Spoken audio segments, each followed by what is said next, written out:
إن الحمد لله نحمده ونستعينه ونستهديه ونعوذ بالله من شرور أنفسنا ومن سيئات أعمالنا. أشهد أن لا إله إلا الله وحده لا شريك له وأشهد أن محمدًا عبده ورسوله. اللهم صل على محمد وعلى آل محمد كما صليت على إبراهيم وعلى آل إبراهيم في العالمين إنك حميد مجيد. أيها الناس، أوصيكم ونفسي أولا بتقوى الله وطاعته وكثرة مخافته ولزوم أوامره واجتناب عما نهى عنه الله. قال تعالى في كتابه العزيز: يا أيها الذين آمنوا اتقوا الله حق تقاته ولا تموتن إلا وأنتم مسلمون. أما بعد، فإن أصدق الحديث كتاب الله، وخير الهدي هدي محمد صلى الله عليه وسلم، وشر الأمور محدثاتها، وكل محدثة بدعة، وكل بدعة ضلالة، وكل ضلالة في النار. أما بعد، إنسان كاتێک بیر لە دەسەڵات و گەورەی خودای پەروەردگار دەکاتەوە، وەختێک کە بیر لە ناز و نیعمەتەکانی پەروەردگار دەکەینەوە، وەختێک کە ئینسان بیر لەو هەموو ڕێز و حورمەتە بکاتەوە کە خوای پەروەردگار بۆ ئینسانی داناوە، لەو هەموو ڕەحمەت و بەزەیەی کە خوای پەروەردگار بەرامبەر بە بەندەکانی هەیەتی، بەڕاستی ئینسان لە ئاستی ئەو هەموو ناز و نیعمەت و گەورەی و ڕەحمەتی خودای پەروەردگار شەرمەزار دەبێت و هەست بە کەمتەرخەمی دەکات. چونکە خوای پەروەردگار ڕێزی لە ئینسان ناوە، بە تایبەتیش ڕێزی لە ئینسانی ئیماندار ناوە. خوای پەروەردگار دەفەرمێت: وەلەقەد کەڕەمنا بەنی ئادەم، بەڕاستی و بەتەئکید ئێمە ڕێزمان لە هەموو ئینسانەکان ناوە. نەوەی ئادەم بە هەموو ئینسانەکانەوە خوای پەروەردگار ڕێزی بۆ داناوە. ئەنجا بزانە ئەی ئینسان، خوای پەروەردگار ڕێزی بۆ داناوی، بەرامبەرمان بە ڕەحم و بەزەییە. خوای پەروەردگار ئێمەی خۆش دەوێت، چاکە و فەزڵی زۆری بەسەر ئێمەوە هەیە. دەبێ ئینسان بزانێت بەهۆی چی ئەو ڕێزەی پارێزراو دەبێت و بەرامبەر ئەو میهرەبانەی دەبێت چۆن بێت. الله وەلی الذین ئامنوا، خوای پەروەردگار دۆست و پشتیوان و مشورخۆر و سەرخەری ئینسانی ئیماندارە، بە تایبەت ڕێزی لە ئینسانی ئیماندار ناوە. چاکە و فەزڵی زۆری بەسەر ئێمەوە هەیە وەکو ئیماندار. بۆیە بە کورتی دەڵێن قەدری میهرەبان بزانە، چونکە ئەو میهرەبانە زۆر چاکەکارە بەرامبەرمان، زۆر بە ڕەحم و بەزەییە بەرامبەرمان. یەرفەع الله الذین ئامنوا منکم، خوای پەروەردگار بەهۆی ئیمانەوە فەزڵ و پلەی ئێمە بەرز دەکاتەوە، پلەی زۆر کەس بەهۆی ئیمانەوە لە لای خۆی بەرز دەکاتەوە، لە بەهەشتی پڕناز و نیعمەتی خۆیدا پلەی زۆر کەس بەرز دەکاتەوە. والذین ئوتوا العلم درجات، ئەوانەی کە زانست و زانیاریان هەیە و کاری پێ دەکەن، ئەوانەی کە زانای ڕاستەقینن، خوای پەروەردگار پلە و پایەی ئەوان زیاتریش بەرز دەکاتەوە. بەهۆی چیەوە؟ بەهۆی ئیمانەوە. خوای پەروەردگار لەسەر بەندە تایبەتەکانی خۆی، لەسەر بەندە چاکەکانی خۆی بەندە ئیماندارەکان بە جوابە.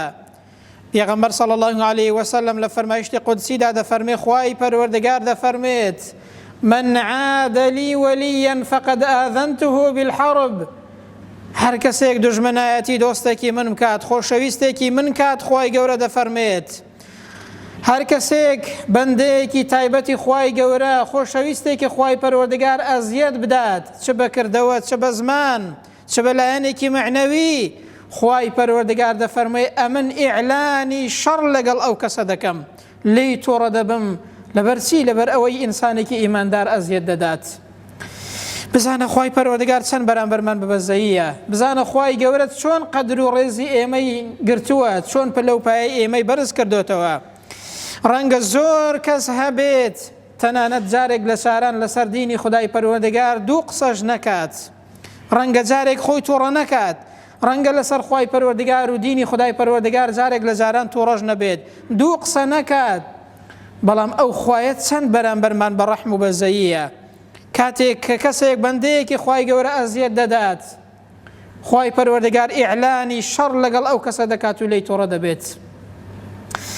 قەدری میهرەبان بزانێت، چونکە ئەو میهرەبانە زۆر قەدری ئێمەی گرتووە و زۆر بەرامبەرمان بە ڕەحم و بەزەییە. بەهۆی ئەو ئیمانەوە بزانێت چۆن ئێمەی بەرز کردوتەوە. کەسانێک هەن کە بەهۆی ئیمانەوە خوای پەروەردگار پەلە و پایەی بەرز کردوونەوە، لە قورئاندا باسی کردوون، بە چاکە زیکری کردوون، پەلە و پایەی بەرز کردوونەوە. لەوانە پێغەمبەرانی خوای پەروەردگار سەلات و سەلامی خوای پەروەردگاریان لەسەر بێت. لە ئومەتی ئەو پێغەمبەرەی ئێمەش صلی الله علیه وسلم، لە ئومەتی محەممەد کەسانێک هەن کە خوای گەورە پەلە و پایەی زۆر بەرز کردوونەوە. بەهۆی چیەوە؟ بەهۆی ئیمانەکەیەوە.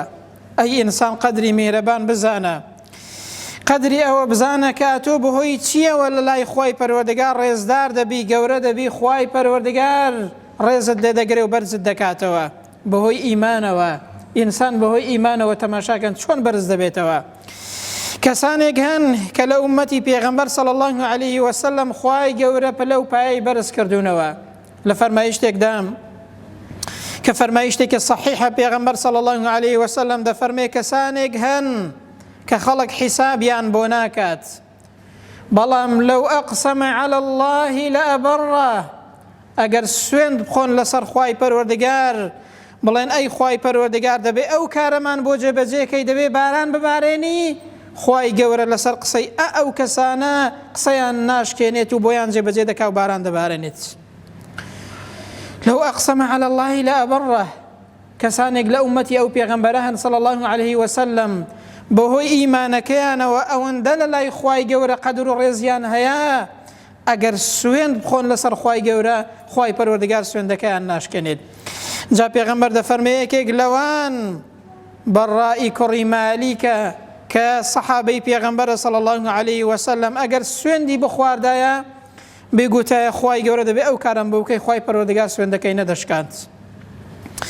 بۆیە لە سێ کاتی زۆر حەساسدا کە مسلمانان جەنگیان بوو لەگەڵ بێ باوەڕاندا، کە تینیان بۆ هاتبوو کە لەگەڵ فارسەکاندا شەڕیان بوو، بانگی ئەو پیاوەیان کرد بەڕائی کوڕی مالێ، گوتیان وەرە ئەتۆ یەکێکی لەو کەسانە کە پێغەمبەر صلی الله علیه وسلم فەرموویەتی خوای پەروەردگار قسەکەت ناشکێنێت ئەگەر سوێند بخۆی لەسەر خوای پەروەردگار، ئەگەر قسە بکەی و بڵێی خوای گەورە دەبێ ئەوم بۆ جێبەجێکەی، خوای پەروەردگار بۆت جێبەجێ دەکات. بەهۆی ئیمانەکەیەوە ئاوا بەرز بووە لە لای خوای پەروەردگار. بۆیە سێ جار دوعا دەکات و سوێند دەخوا لەسەر خوای پەروەردگار، دەڵێ خوای گەورە دەبێ مسلمانان سەرخەی.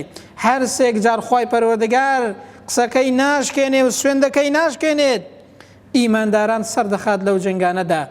ئەنجا لە سێم جاردا دەڵێ ئەی خوای پەروەردگار بەڕاستی دەبێ ئیمانداران سەرخەی، سوێند دەخۆم کە دەبێ ئیمانداران سەرخەی و دەبێ ئەمنیش لەو جەنگەیەدا شەهید بم، با هیچی دیکە چاوشۆڕ نەبم لە بەرامبەری تۆدا ئەی خوای پەروەردگار کە داوات لێ بکەم، دەبێ لەو جەنگەیەدا ئەمن شەهید بگەمەوە بە تۆ بە شەهیدی لە پێناوی تۆدا.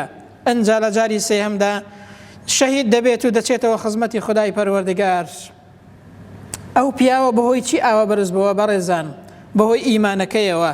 قەدری ئەو میهرەبانە بزانە ئەو خوایەت چەند بەڕەحمە، ئەو خوایەت چەند گەورەیە و چەند بەدەسەڵاتە پێویستی بە ئێمە نییە، بەڵام چۆن پلە و پایە ئینسانەکان بەرز دەکاتەوە بەهۆی ئیمانەوە.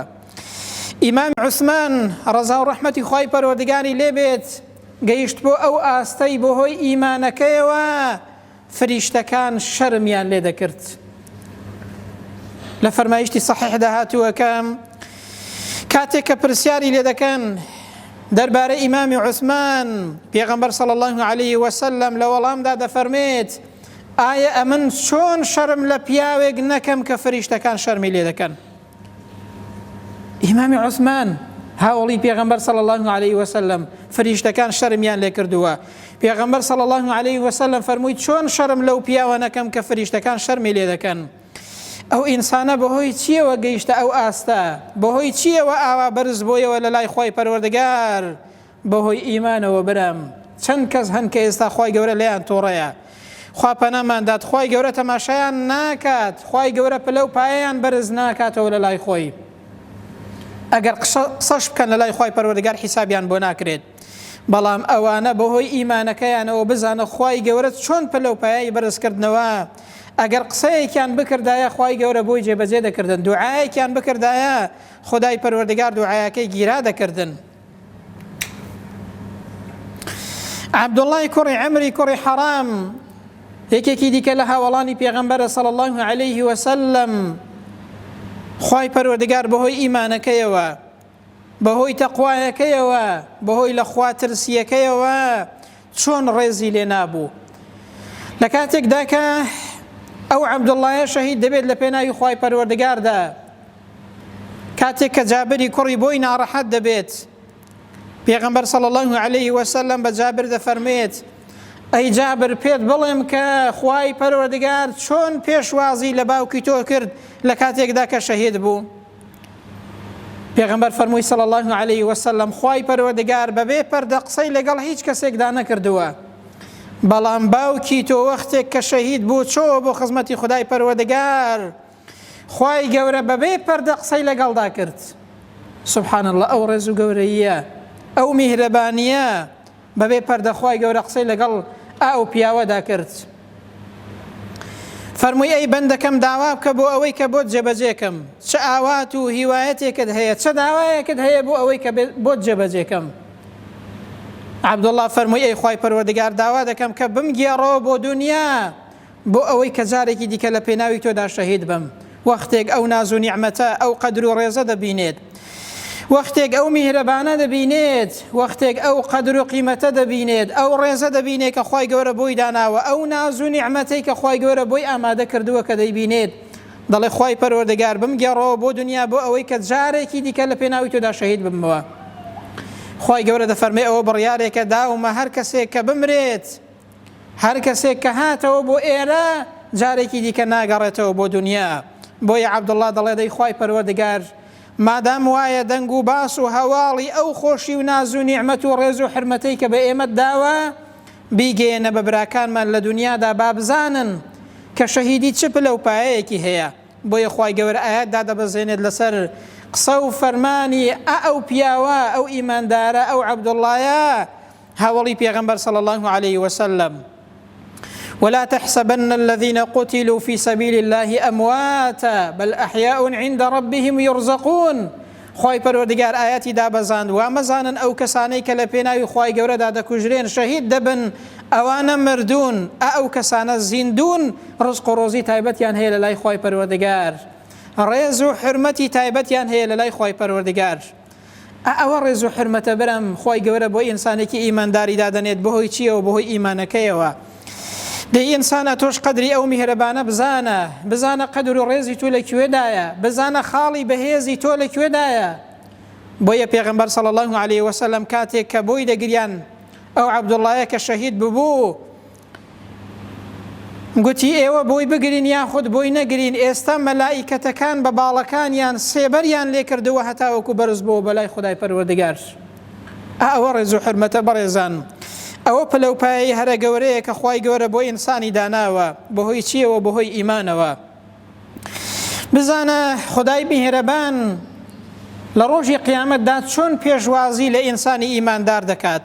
ئینسان وەختێک ئەو قەدر و ڕێزە باز دەکات، ئەو قەدر و ڕێزە بزانێت، ئەو میهرەبانە بناسێت، بەڕاستی لە دنیادا هەموو کاتێک ڕووی لەو میهرەبانە دەبێت. ئینسان بەڕەوای نابینێ گوناه و تاوان کات، ئینسان دەستی ناچێتە گوناه و تاوان ئەگەر ئەو خوایە بناسێت. بزانە بەندە ئیماندارەکان لە ڕۆژی قیامەتدا کە دەچن بەرەو خوای پەروەردگار و بەرەو بەهەشت، خوای گەورە چۆن پێشوازیان لێ دەکات. وسيق الذين اتقوا ربهم إلى الجنة زمرا. ئیمانداران و تەقواداران کاتێک دەستە دەستە بەرەو خوای پەروەردگار دەڕۆن، بەرەو بەهەشتی خوای گەورە دەڕۆن، کاتێک کە دەڕۆن بۆ ئەوەی کە لەسەر پەردی سەرات بپەڕنەوە بڕۆن بۆ بەهەشت. حتى إذا جاءوها وفتحت أبوابها کاتێک کە دەڕۆن دەرگاکانی بەهەشتیان بۆ دەکرێتەوە پێش ئەوەی کە بگەنە دەرگاکان دەرگایان بۆواڵا دەکرێت خوا بمانگەڕێ لەو کەسانە وەکو چۆن ئینسان لە دنیادا کە میوانێکی خۆشەویستی دێت دەرگای بۆ دەخاتە سەرپشت پێشوازی لێ دەکات دەچێتە پێشوازی ئاوا خدای پەروەردگار پێشوازی ئینسانەکان دەکات و مەلائیکەتەکان دەنێرێ بۆ پێشوازیان دەرگاکانی بەهەشتیان بۆواڵا دەکات انجا وقال لهم خزنتها ئەو کەسەی کە دەرگاوانی بەهەشتە فریشتەکە دەڵێ چی سەلام عەلەیکم سەلامی خوای پەروەردگارتان لەسەر بێت ئاوا پێشوازی لە ئینسانی ئیماندار دەکرێت سەلام عەلەیکم طیبتم فادخلوها خالدین کاکە ئێوە لە دنیادا پاک بوون ئێوە ئینسانی چاک بوون ئێوە ئینسانی دوور لە گوناه بوون ئێوە پاک بوون لە گوناه و تاوان لە بغض و حەسادەت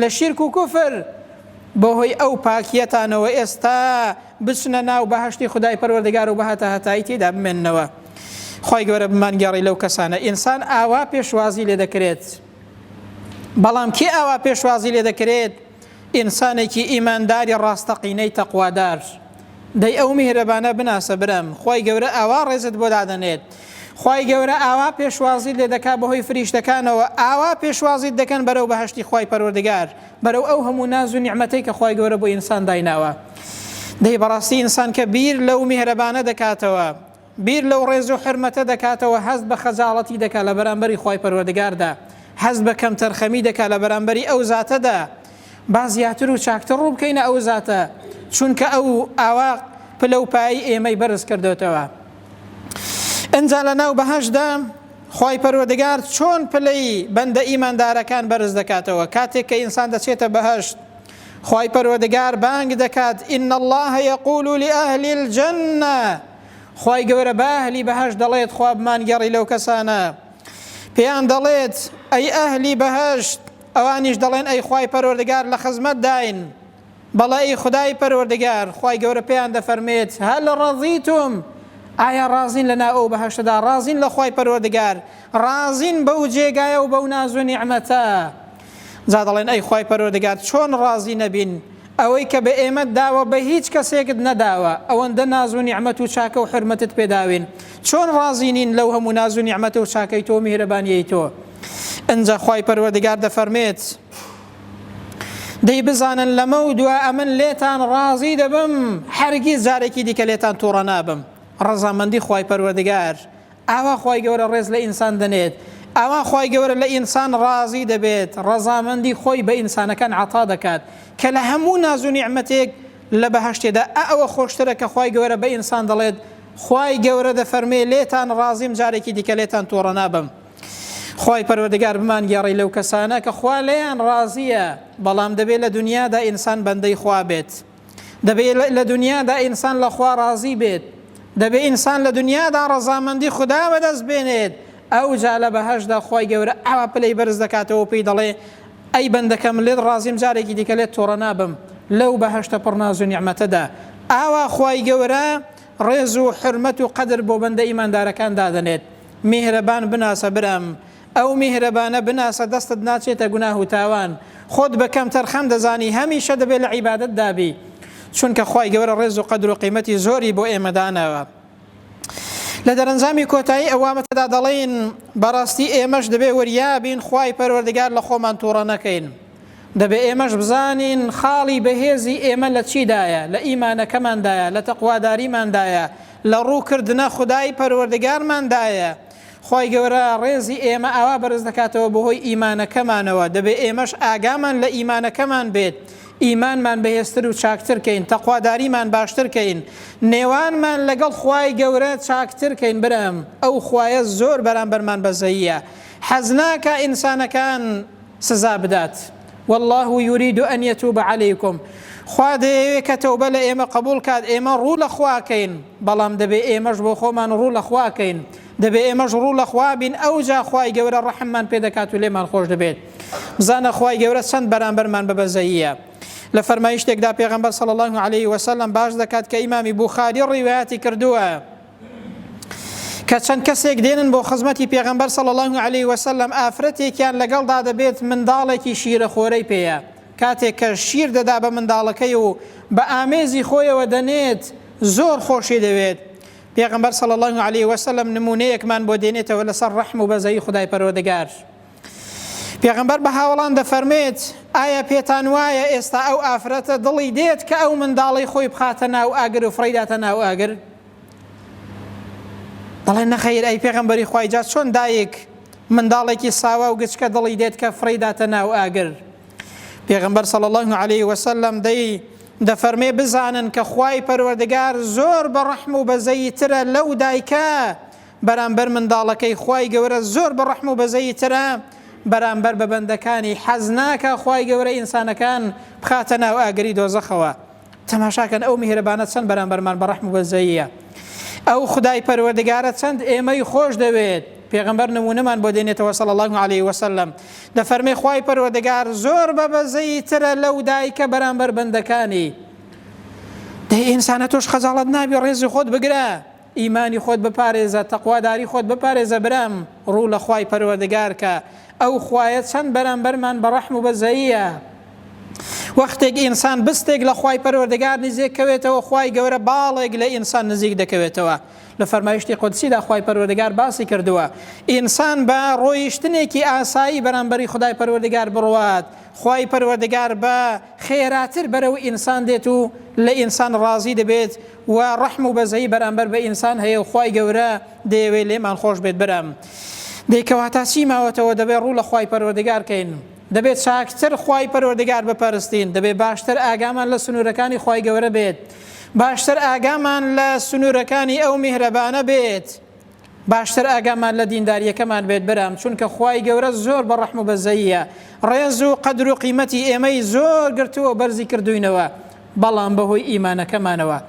دەی با ئێمەش ئیمانمان پارێزراوکەین، ئیمانمان بەهێزکەین، تەقواداریمان چاککەین، نێوانمان لەگەڵ خوای پەروەردگاردا باشترکەین.